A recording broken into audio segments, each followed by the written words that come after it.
Goblets, welcome back to another Bear With Me with me, BearElliott. Sequels. Summertime is the time for sequels! And it seems that Hollywood may be stretching with this one.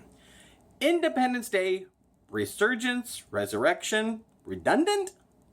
Well, it hit theaters and kinda hit the bottom of the rail when it comes to, wow, this is amazing! Okay, bear with me while I do this. I frickin' love Independence Day. I thought the original movie, I remember it when I went and saw it back in '96, and it was incredible, and it was memorable, and it was original. I mean, sure, up until that point, we've had the alien invasion movies, but never on this scale, it seemed. And especially, it was really cool with the special effects, and those were the early days of special effects, so maybe there's a nostalgic thing with me about this movie. But it was really cool seeing, like, our landmarks get destroyed, which that says a lot about my personality. But I really, really loved Independence Day. And when I heard that they were doing a second one, I was a little hesitant. Because I was like, okay, sequels can either be really great like T2, or they can be really bad. Like, insert a lot of different movies here, because there's a lot of bad sequels. So I was like, okay, this could go either or. And when I saw that some of the original cast were coming back, I was like really excited. Like Jeff Goldblum, I was like, oh, he's great. And I love him from Jurassic Park and The Fly. And I just always have been a big fan of his. And Independence Day was such a memorable character, even though you could just basically transport that character into Jurassic Park and you basically have the exact same storyline. Well, exact same character. So when it came to Independence Day 2, I was like, okay, I was going in with an open mind, and I was really hoping for the best, and the special effects were really cool. But it was the storyline. The storyline, it was just a rehashing of the original. So, if you haven't seen this movie yet, and you plan on seeing this, you may want to pause this video and come back later, because I might spoil it. Okay, I'll pretty much spoil it. Flash forward 20 years. Shockingly, it's been 20 years since the original. 2016. And the alien invasion has been destroyed. All the remnants of the aliens that attacked us back in '96 have now either been killed or they're in prison. And they've been in like a catatonic state, because it turns out that these aliens are a hive mind. Now, I don't remember that from the original, but okay, I'll go with that. And they've been dormant for 20 years. Now, all of a sudden they wake up because, there's something is heading towards Earth. Now, Earth has taken the advantage to take the technology that the aliens left, or that we kind of took from them because we destroyed them, and we've integrated it into our society. And that's cool. But there's also a downside to that. Like, if another alien race comes to kind of warn you that there's the aliens that originally attacked you, which I don't ever think they gave them a name. The alien Sigourney Weaver-esque aliens that kind of look like that. Well, that when those aliens come to kind of warn us, maybe attacking them using the exact same technology that the aliens that attacked you may not be a good idea, because they're going to think you're hostile and that maybe you kind of are allied with the aliens. Well, that kind of happens during this movie. A new alien presence shows up, and the Earth defense system is put into play, and they destroy that alien.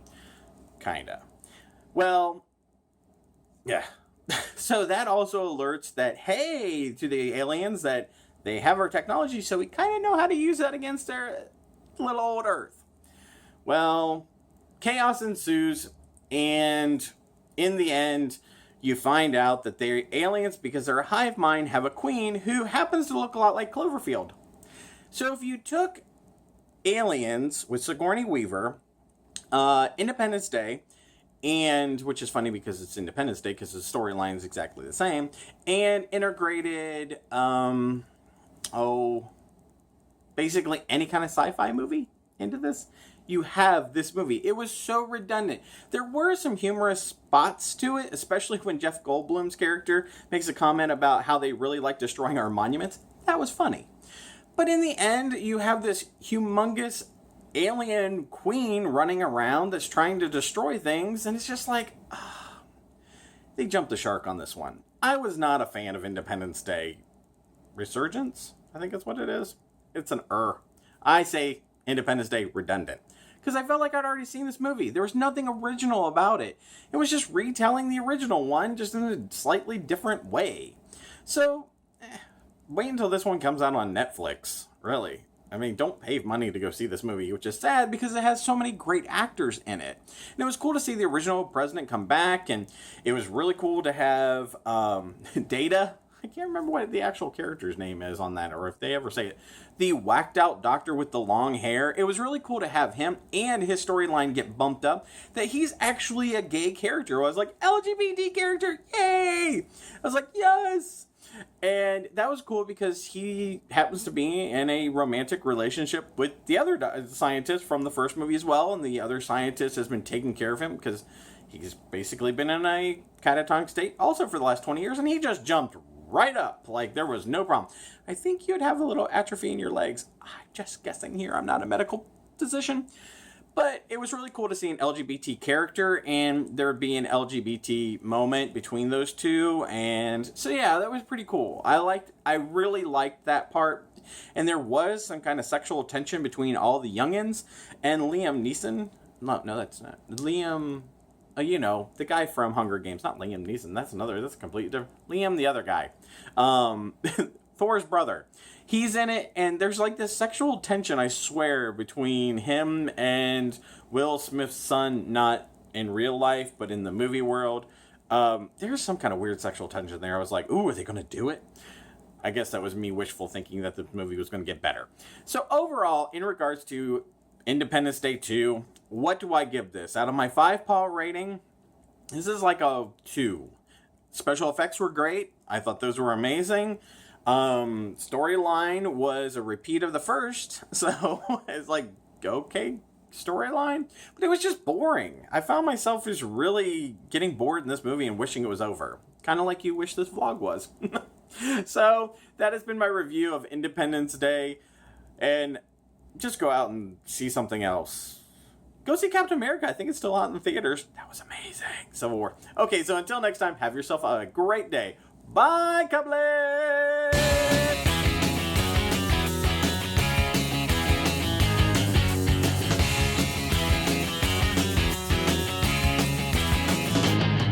I could go out in the darkness, see you calling my name. I hear you shouting, hear you calling, but it's not the same. Every word that you are throwing right into my back doesn't matter to me, cause I'm keeping my track. Let me go, let me go.